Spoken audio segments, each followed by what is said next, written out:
US President Joe Biden has called for a ban on assault weapons after 2 students and 2 teachers were killed in a school shooting in Georgia recently. The mass shootings has also left 9 others wounded.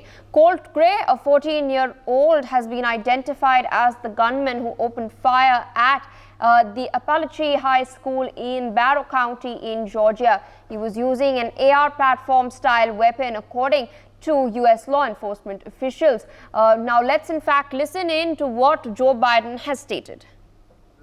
But as a nation, we cannot continue to accept the carnage of gun violence. I'm a gun owner. I believe strongly in the amendment. We need more than thoughts and prayers. Some of my Republican friends in Congress just finally have to say enough is enough. We have to do something. Together, let's ban assault weapons. Got to hold parents accountable if they let their child have access to these guns. Let's enact universal background checks, and then immunity for gun manufacturers. And I realize I'm in a rural area like the rural parts of my state where guns, we all have them. And it's not popular to talk about it, but the truth is, there's a difference between rational and irrational. All right, that of course is what we've heard Joe Biden say.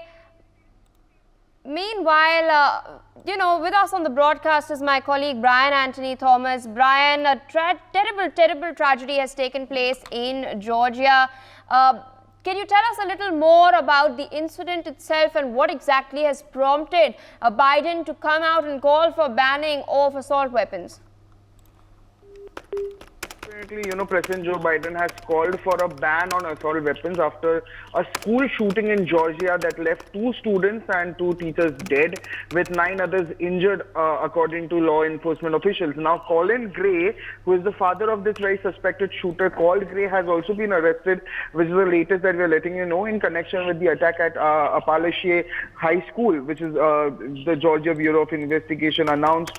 And even the elder Gray, who faces charges also including 4 counts of involuntary manslaughter, 2 counts of second-degree murder, and even 8 counts of cruelty to children. Now, the GBI has also said the charges stem from Mr. Gray knowingly allowing his son to possess a weapon. Now, authorities have previously also visited their household last year following tips about online threats of a school shooting also.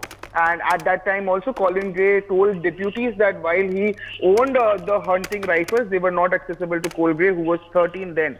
And now, allegedly, Colt Gray opened fire on Wednesday at the high school with an AR platform-style weapon, killing 14-year students Mason Shermanhor and Christina Angulo and maths teacher Richard Aspinwall.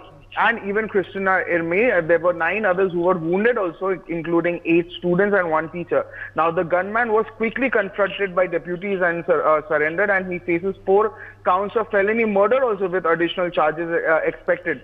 Now, yes, authorities are still investigating why Gray, who was previously linked to violent threats, also carried out the attack, and investigations have also found evidence suggesting that Gray had an interest in previous school shooting, particularly the 2018 massacre in Parkland, Florida as well. For more such videos, subscribe to the NewsX YouTube channel, hit the bell icon.